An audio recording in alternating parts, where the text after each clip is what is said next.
This is America in Space, a weekly news and information program on current events dealing with the space industry. From the Washington News Bureau, here is your host, Rick Potlock. Welcome to another edition of America in Space. In this week's episode, we'll explore an air leak in the ISS. Is the moon rusting? 2 more countries joining the space race, and news on the Space Launch System. NASA has admitted that it's still not found the source of a mysterious air leak in the ISS, despite a search that's now in its 3rd week. The cabin leak disclosed on August 20th has forced the station's 3 crew members into the Russian segment, while the U.S. Space Agency continues the investigation. Russian Anatoly Ivanishin, Ivan Wagner, and American Chris Cassidy are not said to be in any danger as the search continues aboard the ISS. NASA has said that most of the compartments have been ruled out as sources of the leak, and the review should be completed in the coming days. The ISS crew has spent 2 weeks in the Russian service module, having closed the hatches on the U.S. section of the orbiting space lab. Investigators are attempting to identify the source of the leak by studying data from the station's various compartments. Mars has been known for its rust. Iron on its surface, combined with water and oxygen from its ancient past, have given the red planet its hue and its nickname. But scientists were recently surprised to find evidence that our airless moon has rust on it as well.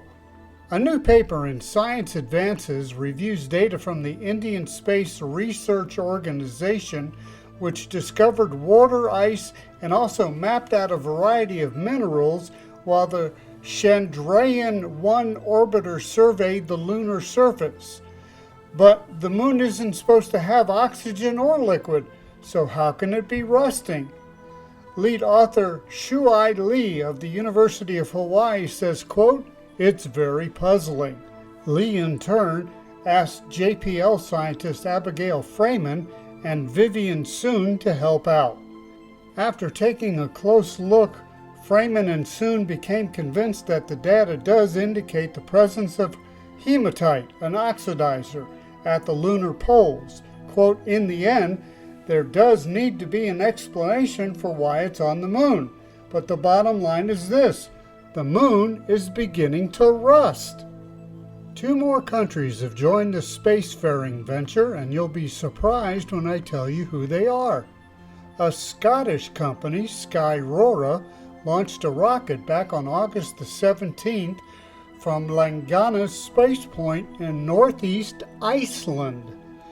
The Skyrora rocket, a 2-stage, 4-meter-tall suborbital Skylark micro-rocket, was hosted and assisted by Space Iceland.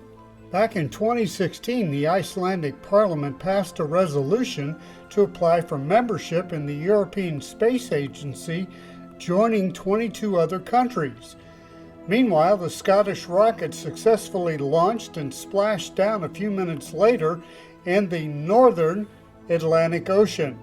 It's a practice for Skyrora's XL low Earth orbital rocket, scheduled to launch in 2023. And finally, NASA has just fired the most powerful rocket booster ever built, a key part of the Space Launch System. Northrop Grumman, the rocket manufacturer, test-fired the component of NASA's planned Space Launch System. The company ignited the booster for 126 seconds, the duration it's supposed to work in flight.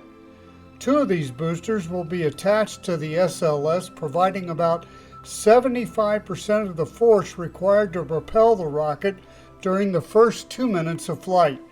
NASA hopes the full launch system will fly for the first time in 2021 and take astronauts back to the moon in 2024. And that's this week's edition of America in Space. Join David Denault on Tuesday for more information on the space industry on About Space Today. I'm Rick Potlock. Have a great weekend.